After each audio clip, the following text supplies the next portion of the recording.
Baik, Saudara Samsul, kalau Datuk tadi telah membawa kita sampai ke Madinah, sampai ke Palestin sebagainya kan, sampai bertemu dengan awek Israel dan sebagainya kan.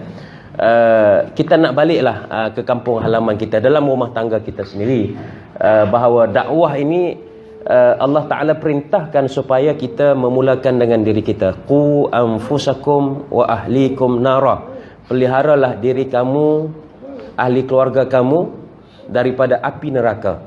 Adakah apabila kita nak berdakwah ini, kita kena perbetulkan, perbaikkan diri kita dulu, baru boleh kita perbaiki orang lain? Ataupun kalau kita ni dah tak baik, kita ni dah tak boleh nak memperbaiki orang lain? Adakah betul kefahaman seperti itu? Silakan. Assalamualaikum warahmatullahi wabarakatuh. Alhamdulillah, alhamdulillah alamin, wassalatu wassalamu ala asyrafil anbiya wal mursalin wa ala alihi wa sahbihi ajmain. Subhanaka la ilma lana illa ma 'allamtana innaka antal alimul hakim. Rabbi shrah li sadri wa yassir li amri wahlul 'uqdatam min lisani yafqahu qawli. Terima kasih ucapkan kepada Tuan Moderator Ustaz Zakaria. Yang bahagia Ustaz Datuk Dr. Izhar Arif. Sadap ni balun dia pagi ni. Ramai ni. Dia macam tu sebab dia minta first. Saya cantik kata kan. Jadi alhamdulillah, jadi bila sebut tentang itu, saya rasa macam saya nak duduk bawah lah dengar dia cakap kan. Balun-balun habis sonok kan. Jadi bila sebut tentang dakwah, isu yang terbesar adalah adakah kita kena betulkan diri kita dululah. Betulkan diri kita dulu, dakwah akan dah betul baru boleh dakwah orang lain, ataupun adakah kita selagi tak betul tak boleh nak dakwah orang lain. Kalau macam tu lah kaedah, saya belum mikir-mikir kan lah.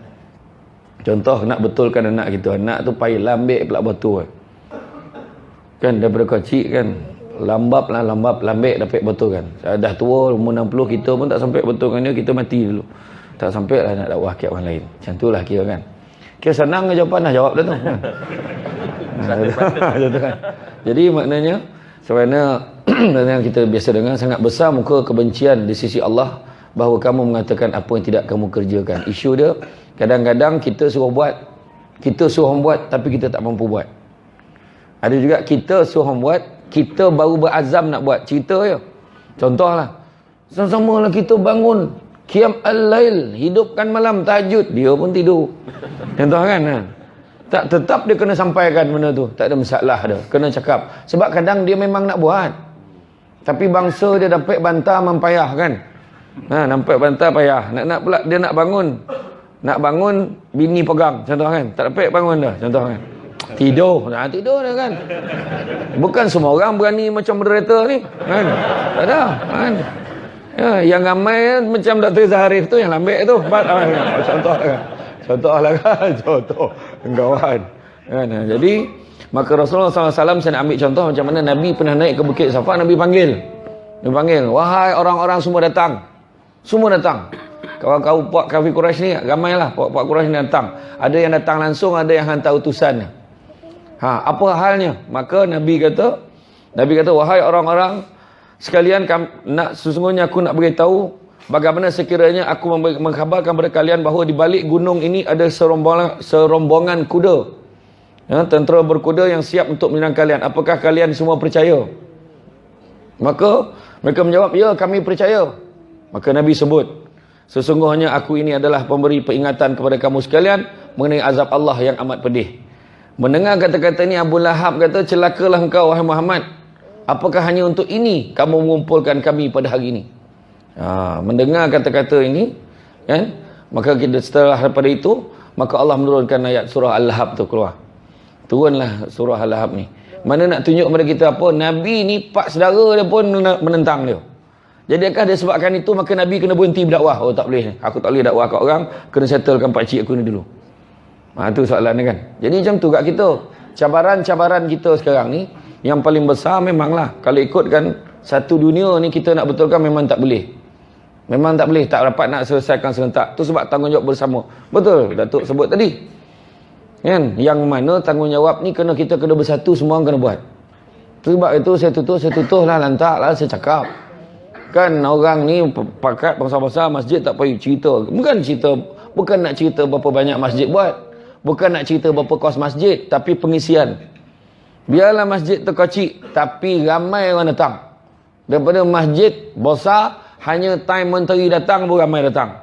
Yang menteri tu pun datang tu lah sekali datang. Contoh lah kan. Betul, saya cakap betul terang. Makna kata, dakwah kadang-kadang kan, paling kadang masalah macam dalam rumah tangga kan. Rumah tangga. Kita tengoklah macam kita sekarang. Kan? Masalah yang paling besar menurut statistik kajian, 2 waktu semayang yang paling payah sekali nak semayang jemaah. Subuh dengan isyak. Yang lain tu memang sebab kebetulan dia pergi kerja, dia ikutkan kawan, memang lorong dia ke situ. Semua orang pergi semayang, dia pergi semayang. Asal pergi semayang, semua pergi semayang. Sebab dia fikir, apalah rupanya aku tak pergi semayang, kata. Kan? Orang lain semua pergi semayang. Setidak-tidak kan. Kemudian maghrib memang dia dah lazim kan. Lepas maghrib kan tak buat apa pergi. Dan baru-baru ni keluarlah dalam surat khabar. Punya bangganya. 12.7 juta orang menyaksikan drama 7 hari mencintaimu. Kan? Dengan bangga cerita. Tanpa sedar dia nak menggambarkan seramai-ramai orang Islam waktu maghrib tengok drama. Tak perasan tu dah. Dulu kalau ikutkan, kalau kita ingat balik masa kecil-kecil lah, saya tak tahulah kan. Saya ni masa dulu layan drama. Dulu drama Melayu bersambung mana ada. Dulu drama Cina, kalau kita ingat lah drama Cina. Pukul apa? Pukul 6 sampai pukul 7. Cina tu pun tahu. Kan? Kawan. Pukul 6 sampai pukul 7. Cina tu pun tahu. Pasang sebelum maghrib sebab tak nak kacau maghrib. Sampai orang Melayu pula buka drama tu pukul 7. Apa hal? Nampak tak? Tu benda tu peranan sesama. Saya pun tak tengok tajuk je. Kan. Saya faham tu, terangkit koning itu jadi bahan. Saya kena cakap. Kan. Jadi maknanya tu sebab macam pagi, subuh. Kan, kejut anak. Kan. Kadang-kadang tu masalah pagi kan. Kebanyakan. Kalau pun dia bangun subuh. Bangun subuh. Suami masuk bilik air, ambil wuduk, dia semayang seorang. Yang paling best, orang perempuan. Menyelamatkan nyawa dia dulu. Dia bangun, dia sah semayang. Bang, bangun bang, subuh. Dia bukan dia ajak lelaki tu semayang sama. Bang, kita semayang sama bang, subuh. Macam tu lah. Dia semangat, dia lepas macam dia seorang nak masuk syurga. Yang lelaki dalam beg, dia lepas tu cerita kat mak mentua, mengadu. Tu yang rumah tangga masalah tu. Mak nama je ustaz. Dia semayang subuh mak. Puih ngejut. Nampak tu. Contoh lah. Ni tak termasuk kita. Ustaz Tarmizi tak masuk. Orang lain saya cakap ni kan. Kadang-kadang dia maknanya kejut tu biar nak semayang jemaah sama. Dan kalau pun semayang jemaah sama, kesian kat anak. Anak tu kecil lagi. Biarlah. Sebab pandailah dia. Tak? Daripada kecil kena kejut. Ada orang tanya macam mana cara kejut payah sangat. Senang je. Kejut anak, kejut ahli keluarga macam rumah terbakar. Bangun, api, bangun. Api, semua bangun. Allah, mana? Api neraka. Ada tagak atau api neraka. Memang ya pun kan, kita nak menyelamatkan diri kita dan ahli keluarga kita daripada api neraka. Maka kita kena ingat, kita kena sampaikan hidayah itu urusan Allah. Maka kita sebut tanggungjawab kita dalam dakwah pertama, tanggungjawab atas diri sendiri. Sebagaimana dalam surah At-Tahrim, jagalah dirimu dan keluargamu dari api neraka yang disebut oleh Ustaz Zakaria tadi. Setiap manusia dituntut memperbaiki diri sendiri dan meningkatkan keimanan serta ketaatan kepada Allah agar terhindar daripada api neraka. Makna untuk diri sendiri pun kena. Dia bukan hanya diri sendiri saja. Diri sendiri kena, orang lain pun kena. Kedua, tanggungjawab terhadap keluarga pun kita kena jaga. Mak ayah kita. Tu sebab saya cakap tu salah satu kunci tu kunci kereta. Nak kunci bahagia tu kan.